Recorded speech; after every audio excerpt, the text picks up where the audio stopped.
Endowment effect is our tendency to assign a higher value to things once we own them. Once an item becomes a part of our possessions, we assign it an inflated value. Ownership overshadows objective value assessment.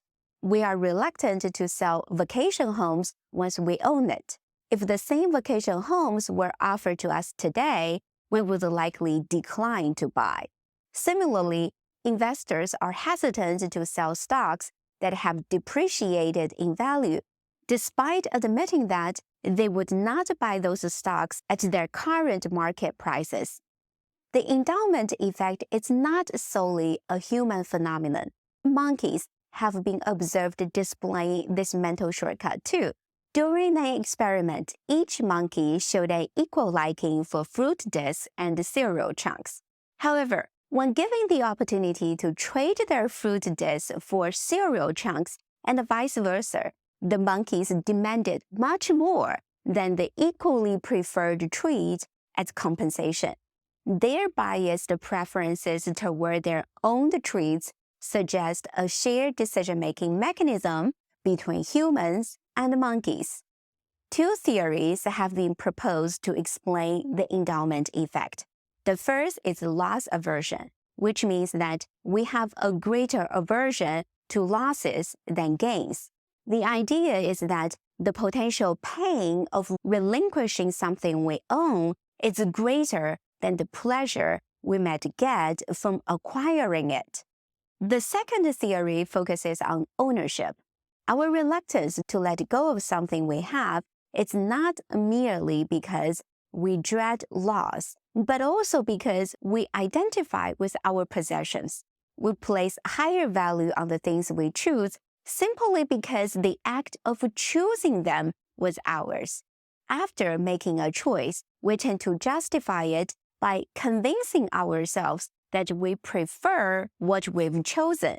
This post-rationalization means that our fondness for our house might not come from the house's intrinsic value, but rather because we chose to buy it. The same for inclination for liking the things we choose has been observed in infants as young as 10 to 20 months. The endowment effect acts as a catalyst for inertia, just like the principle of physics, where an object at rest tends to stay at rest unless acted upon. This concept extends to both individuals and organizations. We cling to what we have even when there is a compelling argument to change. As a result, the endowment effect often traps us in the status quo.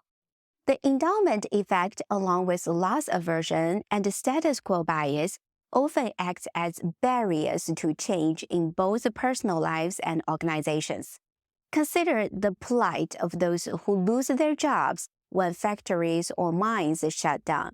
To secure a new job, they must not only switch careers, but often relocate, leaving behind the emotional attachments they have towards their friends, family, and home.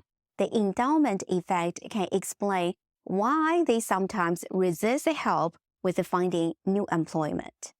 Within organizations, we tend to have a preference for our own ideas and work products, regardless of their actual merit, simply because we created them. It can be frustrating when our leaders solicit our ideas and opinions but do not take them into consideration. When leaders conduct so-called listening tours merely as a performance, it can lead to employees feeling that their contributions are not valued.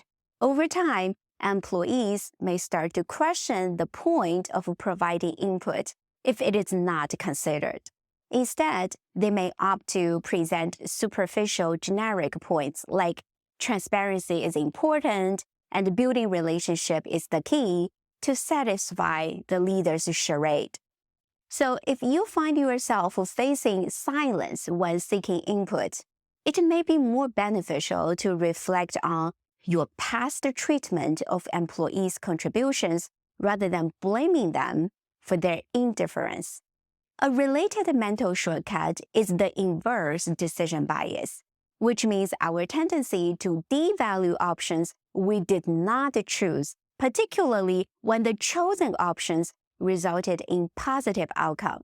It emphasizes how our perception of unchosen options is impacted by our chosen option.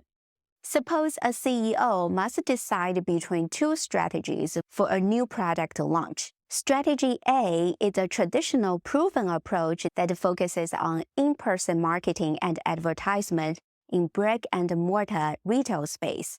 In contrast, Strategy B is a newer, more innovative approach, focuses on a large-scale social media campaign and influencer partnerships.